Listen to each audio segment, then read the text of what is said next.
A very very warm welcome to all of you. आप सभी का मेरे बच्चे बहुत बहुत स्वागत है। सर, आपने कहा था सर आज एक नया चैप्टर शुरू होगा। हाँ, आज एक नया चैप्टर शुरू होगा। हेडिंग डालो दोस्त, not for profit organisation. Sir, ये चैप्टर मुश्किल है क्या सर? नहीं। सर, फिर ये चैप्टर इजी है सर? नहीं। सर, फिर क्या है? ये चैप्टर है सुपर डुपर इजी चैप्टर। ये तो समझो कि भगवान श्री कृष्ण का प्रसाद है। Super duper easy chapter. ये चैप्टर जब शुरू होता है तो मेरे यहाँ के टेक्नीशियन आ जाते हैं, कहते हैं सर एनपीओ शुरू हो गया, हमें भी पढ़ना है, हमें भी पढ़ना है। मैं इनको भगाता हूँ, भगो भगो यहाँ से, तुम कहाँ कॉमर्स का एनपीओ पढ़ रहे हो, तुम साइंस वाले हो, तुम अपना कुछ टेक्नीशियन का काम सीखो। एनपीओ पढ़ने की जरूरत नहीं है, वो केवल 12वीं वाले बच्चे पढ़ेंगे। इतना इंटरेस्टिंग चैप्टर है ये, और आपके पेपर में 10 मार्क्स का आता है। रेदर देन 10 मार्क्स छोड़ो, इस बार के पेपर में ये 12 नंबर का भी पूछा गया। हालांकि सीबीएसई ने बोल रखा है कि ये 10 मार्क्स का आएगा, पर 12 नंबर का इसका क्वेश्चन आया। तो ये चैप्टर आपके लिए बेहद ही इंपॉर्टेंट है। हाँ, बच्चे कह रहे हैं सर हमारे स्कूल में हो चुका है। दोस्त, स्कूल में हो चुका है, मैं एग्री करता हूं, लेकिन आप समझिए मेरी बात। आप एक बार फिर पढ़ेंगे तो इससे आपकी नॉलेज बढ़ेगी। तो बी पेशेंट और आप मेरी बात सुनिए एकदम। देखो मेरे बच्चे, इस देश में बड़ी सारी ऐसी ऑर्गेनाइजेशन हैं जो कि पैसों के लिए काम नहीं करती।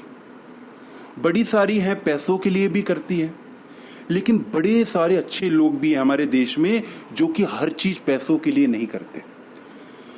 एक सोशल कॉज के लिए भी वो लोग अपना बिजनेस रजिस्टर्ड कराते हैं। जैसे कि हमारे आसपास, मेरे घर की मैं बात बताऊं, दिल्ली में हूं, तो एक सरदार जी हैं, उन्होंने यहां पे एक हॉस्पिटल बनवाया है। वहां पे गरीबों का इलाज फ्री में होता है।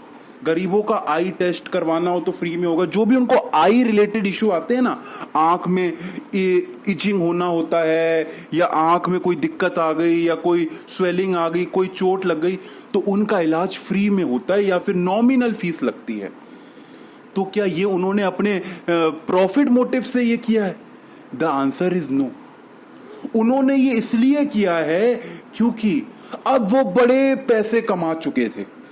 अब वो थोड़ा अपना पैसा सोसाइटी को भी देना चाहते थे। बात समझ रहे हो बेटा? जब आप बड़े सारे पैसे कमा लोगे एक टाइम पे आके, फिर आपको कहीं ना कहीं रियलाइज होता है लाइफ में कि ये पैसे तो मैंने कमा लिए, पर अब लाइफ में थोड़ी रिस्पेक्ट की भी जरूरत है, जहां हमें लोगों से प्यार मिले, इज्जत मिले। तो इसलिए ऐसे लोग ऐसी संस्था खोलते हैं जिसे हम ट्रस्ट कहते हैं, इंग्लिश में ट्रस्ट खोलते हैं। इस ट्रस्ट का क्या काम होता है? ये पब्लिक एट लार्ज की मदद करता है। अब क्यों मदद करता है? ताकि पब्लिक एट लार्ज वहां पे आए और उनको फ्री सेवा मिले, ताकि वो लोग इस वाले व्यक्ति की, जिन्होंने ट्रस्ट खोला है, उनकी इज्जत हो सके मोहल्ले में। तो ऐसे ही लोग ट्रस्ट खोलते हैं। अब पता है क्या होता है? ट्रस्ट तो लोग खोल देते हैं, बड़ा अच्छा काम है, लेकिन कई लोग इन सब चीजों का नाजायज फायदा उठाते हैं। बेटे, देश में बड़े सारे लोग हैं जो कि ट्रस्ट खोल लेते हैं, लेकिन उस ट्रस्ट में नॉन प्रॉफिट कोई काम नहीं करते, सारा का सारा प्रॉफिट मोटिव से ही काम करते हैं। आपको एक राज की बात बताऊं, ट्रस्ट खोलने का क्या फायदा होता है? हालांकि आपके सिलेबस में नहीं है, पर मैं आपको बताना चाहूंगा क्योंकि नॉलेज भी जरूरी है आपके लिए। जो लोग ट्रस्ट खोलते हैं तो ट्रस्ट के ऊपर टैक्स नहीं लगता। इनकम टैक्स वाले बड़े सारे बेनिफिट देते हैं जो ट्रस्ट होता है। तो ट्रस्टों के ऊपर टैक्स नहीं लगता। इसलिए कई लोग पता है क्या करते हैं, अपना टैक्स बचाने के लिए फेक ट्रस्ट बनाते हैं, फेक ट्रस्ट बनाते हैं। अब ट्रस्ट का मतलब क्या है आप समझ रहे हैं? ट्रस्ट का मतलब होता है एक ऐसी ऑर्गेनाइजेशन जिसका मोटिव प्रॉफिट कमाना नहीं है मेरे बच्चे, जिसका मोटिव प्रॉफिट कमाना नहीं है। ऐसे लोग एक फेक ट्रस्ट बनाते हैं। अभी मैं आपको रियल लाइफ की एग्जांपल दिखाऊंगा। फेक ट्रस्ट बनाए लोगों ने और पब्लिक से चंदा ले लिया। पब्लिक को बोला नहीं नहीं हमारा मंदिर है, हमें दान दो दान दो। पब्लिक भी खुश होकर दान दे जा रही है, दान दी जा रही है, पर वो कोई मंदिर वगैरह नहीं था, वो तो एक फेक लोगों का ग्रुप था जो कि पैसा लिया और भाग गए। और पैसा लेते थे और टैक्स भी नहीं भरते थे इंडिया में। इसलिए ट्रस्ट बनाया लोगों ने। इसलिए हमारे देश में कानून आए। क्या कानून आए कि जो भी ट्रस्ट हैं इन ट्रस्टों को हमारे देश में अकाउंट्स बनाने पड़ेंगे। पहले देश में ट्रस्ट वाले लोग अकाउंट्स नहीं बनाते थे। अरे भाई साहब, ट्रस्ट को अकाउंट्स की क्या जरूरत थी? पहले कोई जरूरत ही नहीं थी। वो तो सोल प्रोप्राइटर, पार्टनरशिप, कंपनी, ये लोग अकाउंट्स बनाते हैं। इनको नीड होती है अकाउंट्स बनाने की, जरूरत होती है। लेकिन ट्रस्ट को भला क्या जरूरत थी? तो पहले ट्रस्ट अकाउंट्स नहीं बनाते थे अपने। लेकिन बड़े बड़े स्कैम हुए। क्या आप स्कैम देखना चाहोगे? रियल लाइफ में दिखाओ मैं आपको कैसे कैसे स्कैम होते हैं लोग ट्रस्ट बना के। देखो, मैं आपको रियल लाइफ का एग्जांपल दिखाता हूं दोस्त। एक मंदिर है, अगर मैं मंदिर की बात अगर मैं आपको बताऊं तो उस मंदिर का नाम है श्री सैलिम शिवा टेम्पल। आओ देखें एक बार, श्री सैलिम शिवा टेम्पल। स्कैम, आंध्र प्रदेश का यह मंदिर है। देखो दोस्त, ये देखो, इस मंदिर ने देखो क्या लिखा है, कितने लोग अरेस्ट हुए। इस मंदिर ने बहुत बड़ा घपला किया। घपला क्या किया? सुनो मेरी बात, वो छोड़ो, घपला सुनो क्या किया। पब्लिक से चंदा ले लिया, बोला कि हम मूर्ति लगाएंगे, इस भगवान की मूर्ति लगाएंगे। पब्लिक ने चंदा दे दिया। हमारे देश के लोग इतने अच्छे हैं, चंदा दे लिया। चंदा, उस चंदे का क्या हुआ? कुछ पता लगा? मंदिर के लोगों ने वो चंदा अपनी जेब में डाल दिया। मूर्ति तो दूर की बात, मूर्ति तो बाद में आएगी, पहले जेब में डाल लिया, जेब भर ली अपनी। ऐसे लोगों को पकड़ने के लिए जो ट्रस्ट के पास पैसे आते हैं, हमारी सरकार कहती है उसके अकाउंट्स बनाओ और हमें दिखाओ कि वो जो चंदा तुमने लिया उसका क्या किया तुमने, उसका क्या किया। क्योंकि अगर आप अकाउंट्स बनाओगे तो सब चीजें सामने हो जाएंगी, तब आप घपला नहीं कर पाओगे, तब घपले का कोई स्कोप ही नहीं रह जाएगा। इसलिए ट्रस्ट को हम अकाउंट्स में नॉन प्रॉफिट ऑर्गेनाइजेशन कहते हैं, रियल लाइफ में ट्रस्ट कहते हैं। इनको भी अकाउंट्स बनाने पड़ते हैं। तो आप मेरी बात समझ रहे हैं? आपके सिलेबस में ये क्यों है एनपीओ चैप्टर कि ट्रस्ट कैसे अकाउंट्स बनाएगा, ये हमें सीखना है। अच्छा, ट्रस्ट के अकाउंट्स कैसे बनते हैं वो तो अभी मैं आपको दिखा ही रहा हूं। पहले मैं आपको दिखाता हूं कुछ रियल लाइफ के ट्रस्ट के एग्जाम्पल। पहले रियल लाइफ के कुछ ट्रस्ट देखो कुछ मैं दिखाऊं आपको ट्रस्ट। ये देखो, गुरुद्वारा बंगला साहिब दिख रहा है बच्चों आपको? बच्चा कह रहा है जूम कर दो। लो दोस्त, ठीक है। गुरुद्वारा बंगला साहिब, आप लोगों ने गुरुद्वारा बंगला साहिब का दोस्त नाम सुना होगा। ये गुरुद्वारा बंगला साहिब कैसे चलता है? क्या इसको फंड की जरूरत नहीं होती क्या इसको पैसों की जरूरत नहीं होती क्या? तो पैसों की जरूरत तो होती है इनको। ये कैसे चलते हैं दोस्त? ये एक ट्रस्ट है। आप देखो, ये उस कमेटी का नाम है जो कि ये गुरुद्वारे को रन करती है, दिल्ली सिख गुरुद्वारा मैनेजमेंट कमेटी। हालांकि मैं माइक का ना वो उठा लूं, इसका भोंपू गिर गया, रुको दो,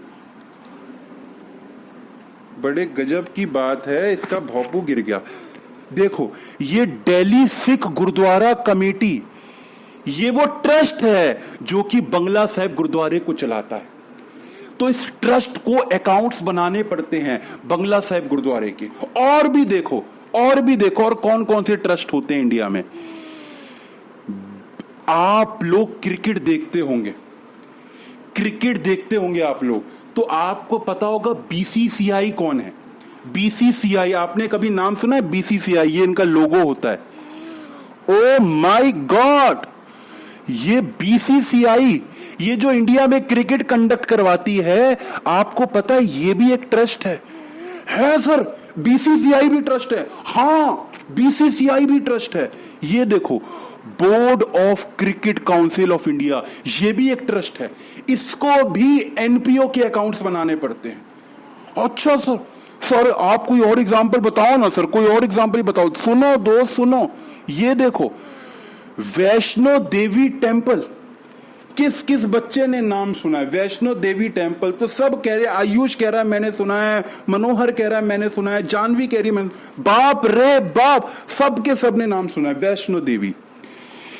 पता है आपको, ये भी एक ट्रस्ट है, ये भी एक एनपीओ है जो कि रन करते हैं, जो लोग इसको ट्रस्टी कहते हैं, हमें ट्रस्टी इसको रन करते हैं। अब सुनो मेरी एक बात, इसके अकाउंट्स कैसे बनाते हैं, इसके अकाउंट्स कैसे बनाते हैं? हमारे सिलेबस में ना इसके अकाउंटिंग है। ये तो मैंने आपको रियल लाइफ की बातें बताई कि रियल लाइफ में एनपीओ क्या होते हैं।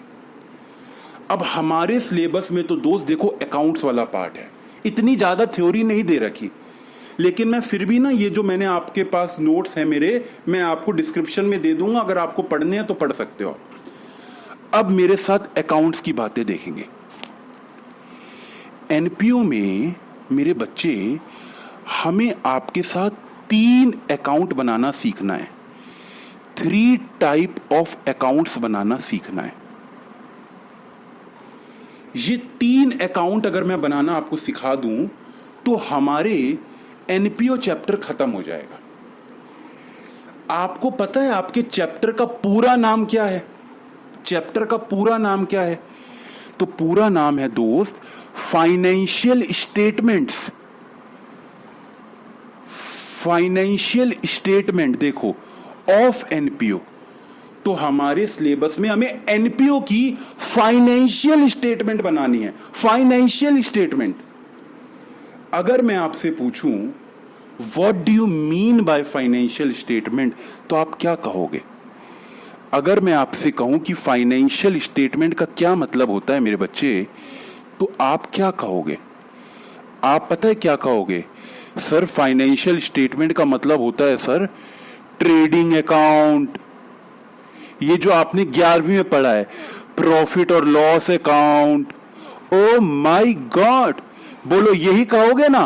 और बैलेंस शीट, और बैलेंस शीट, यही कहोगे आप फाइनेंशियल स्टेटमेंट। पर एनपीओ में हम लोग प्रॉफिट और लॉस अकाउंट नहीं बनाते, एनपीओ में हम ट्रेडिंग अकाउंट नहीं बनाते। तो आप कहोगे क्यों नहीं बनाते? अरे भाई साहब, प्रॉफिट और लॉस क्यों बनाते थे आप लोग? क्योंकि आपका ऑब्जेक्टिव प्रॉफिट कमाना था, तो आप प्रॉफिट और लॉस अकाउंट बना के चेक करते थे कि आपको नेट प्रॉफिट हुआ कि नेट लॉस हुआ। पर यहां पे आपका ऑब्जेक्टिव क्या प्रॉफिट कमाना है? क्या एनजीओ में प्रॉफिट कमाना ऑब्जेक्टिव है? The answer is no. तो एनपीओ प्रॉफिट और लॉस अकाउंट नहीं बनाता। फिर सर ये क्या बनाता है? एनजीओ में 3 टाइप के अकाउंट बनते हैं। एक उसमें से एक तो बैलेंस शीट है, एक तो बैलेंस शीट बनानी है, और क्या क्या बनाना सीखना है। तो देखो हमें ये 3 चीजें सीखनी है आपके साथ। एक, receipt and payment account. Receipt and payment account बनाना सीखना है हमें। दूसरा हमें सीखना है इनकम एंड एक्सपेंडिचर अकाउंट, और तीसरा हमें सीखना है बैलेंस शीट। ये तीन मुद्दे हैं, ये तीनों अगर हमें आ गए तो हमें एनपीओ की फाइनेंशियल स्टेटमेंट बनाने आ जाएगी। तो आप मेरी बात सिंसियरली सुनिए, हमें ये तीन चीजें पढ़नी है बस। क्या क्या? Receipt and payment account, income and expenditure account और बैलेंस शीट। अब मैं आपको समझाता हूं एक एक करके ये होते क्या हैं। तो आज ना हमारी क्लास बड़ी थ्योरेटिकल सी लग रही होगी आपको, क्योंकि आज मुझे समझाना है बस आपको। कल से हम क्वेश्चन करेंगे दोस्त। तो आज आप सिंसियरली मेरी बात सुनिए, क्योंकि अगर पहली क्लास अगर आपको समझ आ गई तो एनपीओ में फिर कभी भी दिक्कत नहीं आएगी, कभी भी, मतलब कभी भी दिक्कत नहीं आएगी बच्चे। बस पहली क्लास को सिंसियरली लेना है। मेरी बात सुनना आप, रिसिप्ट और पेमेंट अकाउंट क्या होता है सर? ये क्यों बनाया जाता है, क्या होता है सर? हमें कुछ समझ नहीं आता।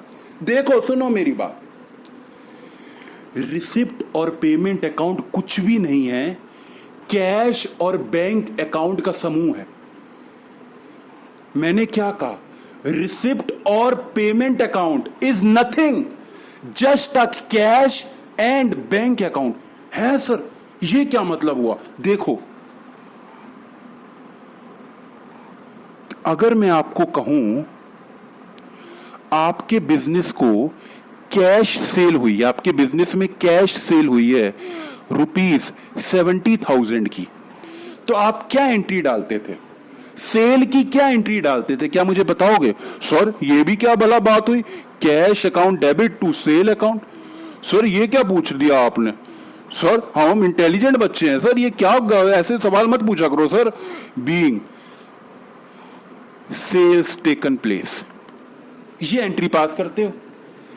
अब एनपीओ में सुनो, एनपीओ में कुछ माल तो हम बेच नहीं रहे, तो सेल वेल तो होती नहीं एनपीओ में।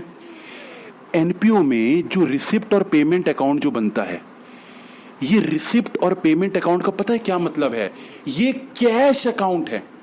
एनपीओ में मतलब कि मान लो मंदिर में, आप मंदिर में गए, मंदिर में आपने मान लो कि 1500 रुपए का आपने उनको चढ़ावा दे दिया, पंडित जी को 1500 रुपए दे दिए।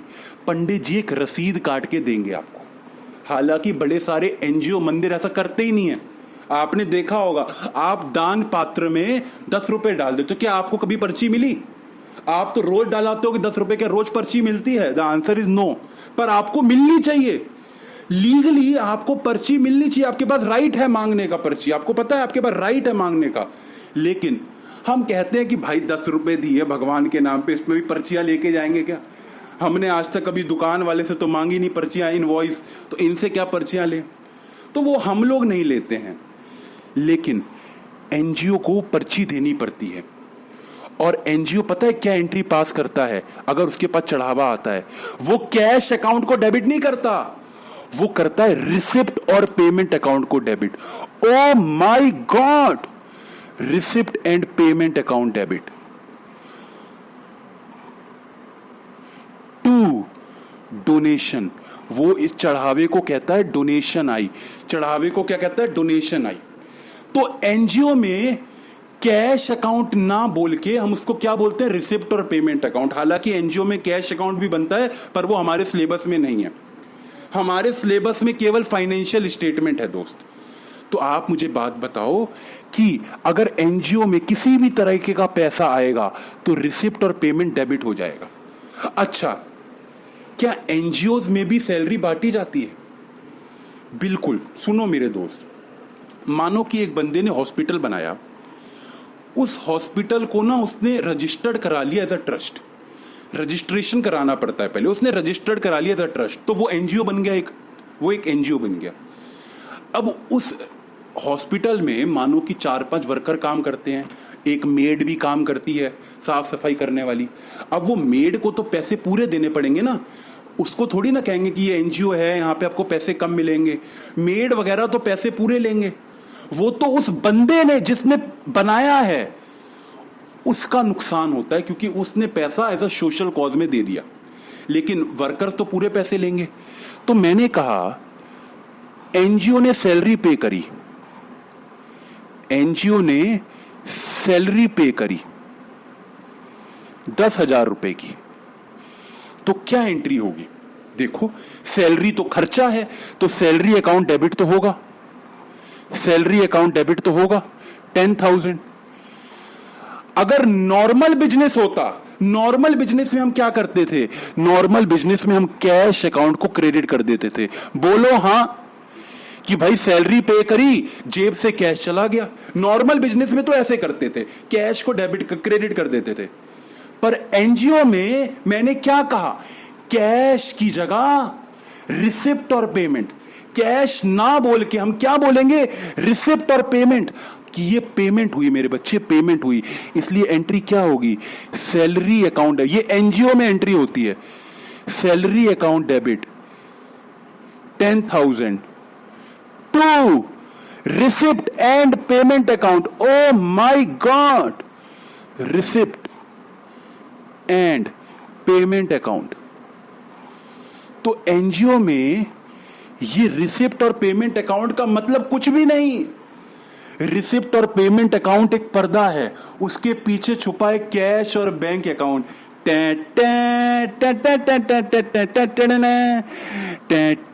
तो रिसिप्ट और पेमेंट अकाउंट और कुछ भी नहीं, एक कैश या बैंक अकाउंट होते हैं। ये बनाया कैसे जाता है? देखो दोस्त, आपको क्वेश्चन आएगा, मानो कि क्वेश्चन आया कि एनजीओ के पास पैसे आए तो रिसिप्ट और पेमेंट की किस साइड जाएगी? आप बताओ दोस्त, रिसिप्ट और पेमेंट अकाउंट की किस साइड जाएगी? भाई साहब, ये कैश अकाउंट है, अगर पैसे आते हैं तो किस साइड जाते हैं?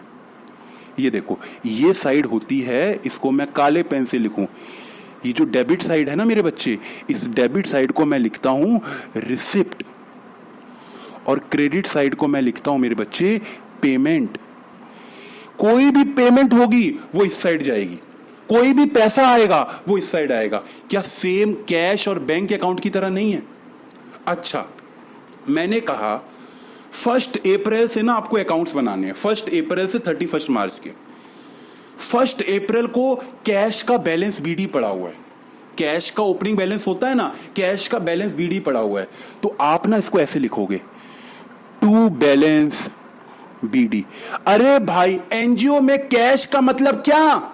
Receipt and payment account. भूल मत जाना, एनजीओ में कैश का दूसरा नाम रिसिप्ट और पेमेंट अकाउंट। अच्छा, और सुनो, कहता है स्टार्टिंग में बैंक का बैलेंस भी है, कैश का भी है और बैंक का भी है। अब कैसे लिखोगे?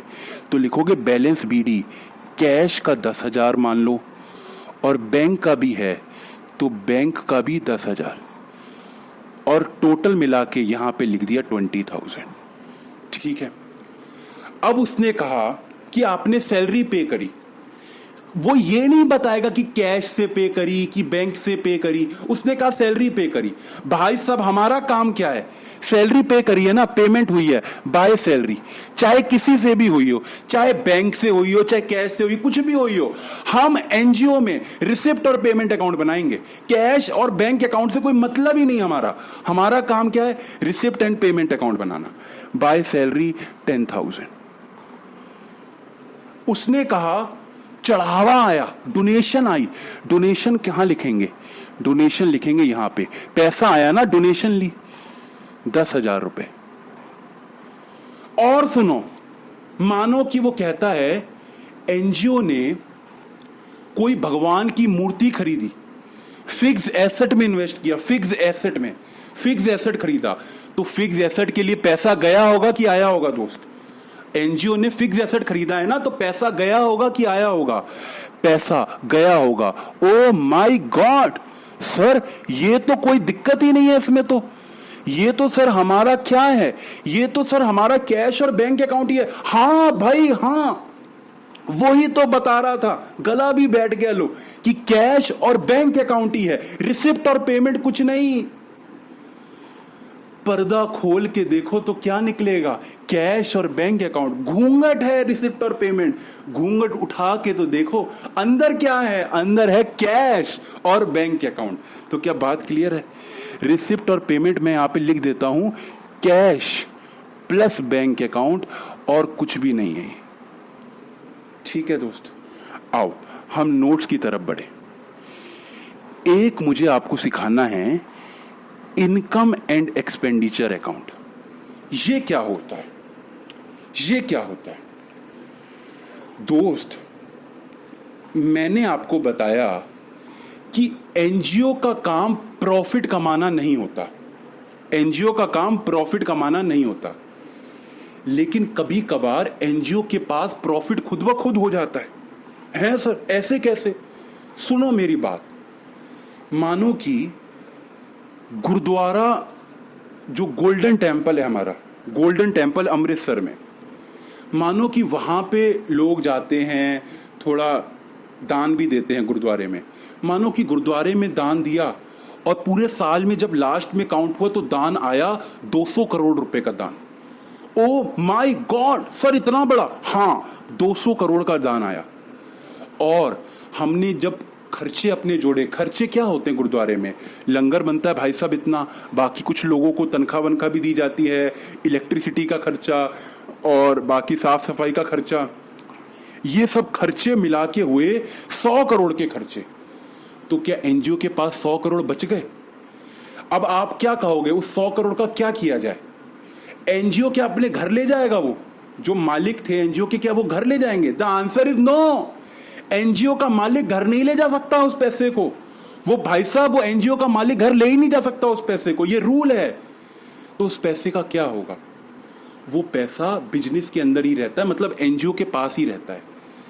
तो क्या मैं कहूं, एनजीओ का ऑब्जेक्टिव प्रॉफिट कमाना नहीं होता, पर कभी कभार एनजीओ के पास प्रॉफिट बच जाता है। क्या बच जाता है? कुछ पैसा बच जाता है।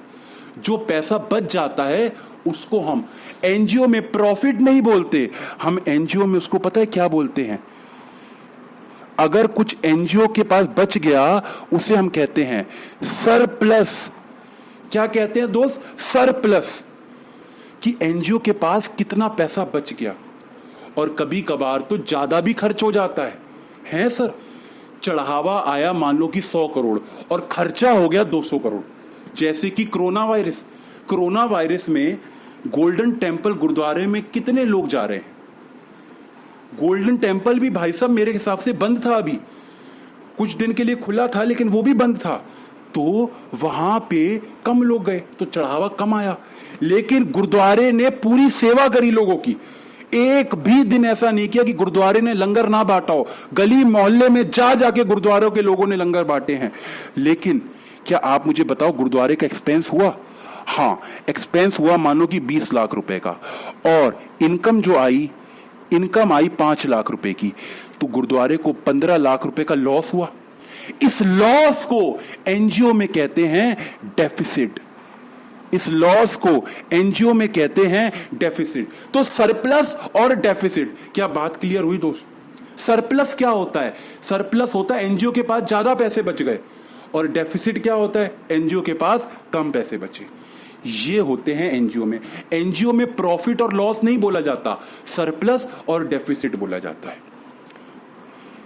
ये जो अकाउंट है इनकम एंड एक्सपेंडिचर अकाउंट, ये अकाउंट का मोटिव ही क्या है?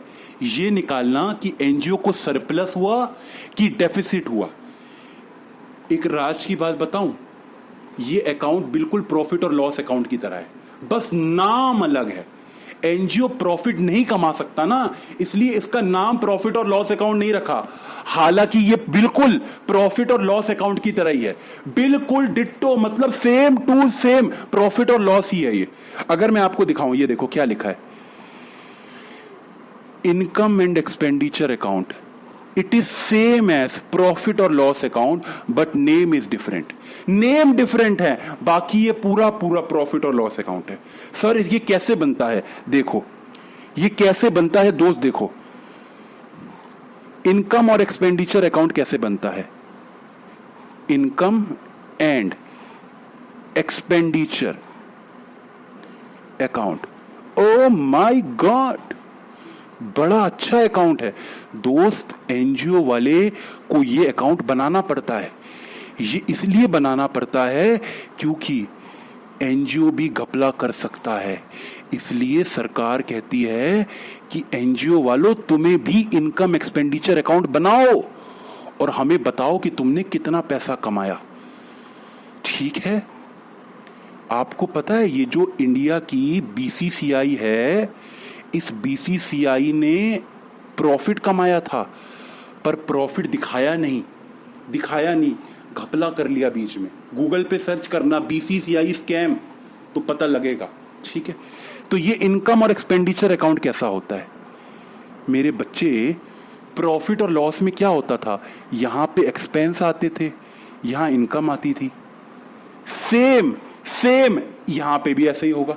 मानो कि मैंने कहा एनजीओ के पास डोनेशन आई, तो डोनेशन क्या है? इनकम है, ये यहां पे आ जाएगी बाय डोनेशन। ये इनकम है ना, तो बाय डोनेशन। मानो कि मैंने कहा एनजीओ ने मेरे दोस्त सैलरी पे करी। सैलरी पे करना क्या है भाई साहब? ये तो खर्चा है। तो खर्चा कहां जाएगा? खर्चा यहां जाएगा। ओ माय गॉड सर, ये तो बिल्कुल का बिल्कुल प्रॉफिट और लॉस अकाउंट है। हाँ दोस्त, और सुनो, मैंने कहा एनजीओ ने खर्चा किया। कहां खर्चा किया? एनजीओ ने रेंट पे किया। रेंट पे करना क्या है दोस्त? खर्चा है। टू रेंट यहां पे आ गया। और सुनो, एनजीओ के पास पता है एक इनकम का जरिया होता है, सब्सक्रिप्शन। आपको पता है सब्सक्रिप्शन क्या होती है? सब्सक्रिप्शन क्या आपको पता है सब्सक्रिप्शन क्या होती है? ये सब्सक्रिप्शन रिसीव्ड आपको एनजीओ के क्वेश्चंस में देखने को मिलेगी कि एनजीओ को सब्सक्रिप्शन मिली। सुनो ये क्या होती है। एनजीओ में ना कुछ लोग मेंबर बन जाते हैं। कुछ लोग कहते हैं कि हम भी आपकी सेवा करेंगे, एनजीओ की मेंबर बन जाते हैं, कमेटी के अंदर आ जाते हैं। तो उन कमेटी वालों को हर महीने कुछ ना कुछ पैसे एनजीओ को देने पड़ते हैं। जैसे कि जो दिल्ली का क्रिकेट होता है, दिल्ली में जो क्रिकेट होता है ना, वो एक ऑर्गेनाइजेशन है, DDCA, Delhi district cricket association. ये एक एनजीओ है, ये दिल्ली में क्रिकेट करवाती है। इसके मेंबर हैं कुछ बड़े बड़े क्रिकेटर, इसके मेंबर है विराट कोहली, गौतम गंभीर, ईशांत शर्मा, शिखर धवन, बड़े से बड़े क्रिकेटर इसके मेंबर हैं। ये जो क्रिकेटर हैं, क्योंकि इनके मेंबर हैं इन एनजीओ के, तो मेंबर्स कुछ पैसे देते हैं एनजीओ को। ये इसको मेंबरशिप फीस कहा जाता है। और एनजीओ में हमारे अकाउंट्स में उसको सब्सक्रिप्शन बोला जाता है। सब्सक्रिप्शन या मेंबरशिप फीस दोनों एक ही बात है। अब एनजीओ, मैं मेंबर हूं, एनजीओ का मैं मेंबर हूं, मैंने एनजीओ को सब्सक्रिप्शन फीस दी। ये एनजीओ की इनकम है कि नहीं दोस्त? जल्दी बताओ, क्या आपकी एनजीओ की इनकम हुई कि नहीं हुई? मैं मेंबर ने सब्सक्रिप्शन फीस दी। ये रहा मेंबर, और ये है सब्सक्रिप्शन। ये सब्सक्रिप्शन है। मैं गया एनजीओ के पास, एनजीओ ये लो मेरी फीस। एनजीओ को मैंने फीस पकड़ा दी। ये क्या हुई? ये एनजीओ इस साइड लिखेगी by subscription. Oh my God, it's so easy, subscription. अच्छा, और सुनो, बिल्कुल जो आपने पढ़ रखा वही बताऊंगा। मानो कि एनजीओ की बिल्डिंग है, बिल्डिंग के ऊपर डेप्रीशिएशन लगा। एनजीओ की भी बिल्डिंग की वैल्यू कम होती है ना, तो बिल्डिंग पे डेप्रीशिएशन लगा। वो डेप्रीशिएशन कहां जाएगा? अच्छा सर, ये तो अपना भाई निकला, प्रॉफिट और लॉस अकाउंट ही है सर। ये तो कोई दिक्कत ही नहीं सर, ये तो अपना ही है। करते करते हमारे बाल सफेद हो गए एनजीओ करते करते। ये तो सर अपना ही प्रॉफिट और लॉस अकाउंट है। डेप्रीशिएशन याद है जब तुम बचपन में थे, जब तुम बचपन में अकाउंट्स बनाया करते थे, तो तुम डेप्रीशिएशन की एंट्रियां डाला करते थे। तुम्हारे छोटे छोटे दोस्त तुमसे कहते थे ये क्या कर रहे हो? तुम कहते डेप्रीशिएशन कर रहे हैं। तब से आज तक तुम डेप्रीशिएशन लगाते हुए आ रहे हो, और आज भी एनजीओ में भी ये डेप्रीशिएशन लगाना है मेरे बच्चे। तो आपको मेरी बात समझ आ रही है? It is just a profit और लॉस अकाउंट। अच्छा, मैंने कहा मानो कि क्रेडिट साइड ज्यादा है, क्रेडिट साइड का टोटल ज्यादा है, तो यहां पे हम लिख देंगे टू प्रॉफिट, नहीं लिखेंगे to surplus. Oh my God, surplus. लेकिन अगर खर्चों का टोटल ज्यादा है तो यहां पे क्या आ जाएगा दोस्त? तो यहां पे आ जाएगा बाय डेफिसिट, बाय डेफिसिट, यहां बाय डेफिसिट आ जाएगा। तो ये दोनों अकाउंट आपको समझ आए। रिसिप्ट और पेमेंट एक कैश अकाउंट है, इनकम एंड एक्सपेंडिचर यहां पे इनकम और एक्सपेंस रिकॉर्ड होंगे। और एक तो हमारा अपना देसी बैलेंस शीट। अरे बैलेंस शीट को तो बनाते बनाते हमें पता नहीं ना जाने क्या हो गया, बैलेंस शीट से हमारा साथ ही नहीं छूटा कभी। बैलेंस शीट बनानी है, और बैलेंस शीट कैसे बनेगी वो भी हम सीखेंगे, पर अगली क्लास में सीखेंगे। ये देखो दोस्त, ये 3 चीजें अब हमें बनानी है। अगली क्लास में हम आपके साथ इसके क्वेश्चंस भी डिस्कस करेंगे। आई नो आज की क्लास थोड़ी थ्योरेटिकल थी, पर मैं दोस्त कुछ नहीं कर सकता था, मुझे आपको बेस सिखाना था, इसलिए मैंने आज पूरा कंसंट्रेशन अपना रखा कि मैं आपको कंसेप्चुअली कैसे क्लैरिटी दे पाऊं। आपको बोरियत आई होगी आज की क्लास में, पर मैं दोस्त इसके लिए कुछ नहीं कर सकता। पर कल हम पक्का आपके साथ क्वेश्चन डिस्कस करेंगे, और आप भी अपना बोरी बिस्तर लेके आना है, बैग में कॉपी किताबें डाल के लेके आनी है, मम्मी से बोल के लेके आना है। आज मैं बड़ा सारा होमवर्क लेके आऊंगा घर पे, तो कल मिलते हैं। Bye bye, see you, take care.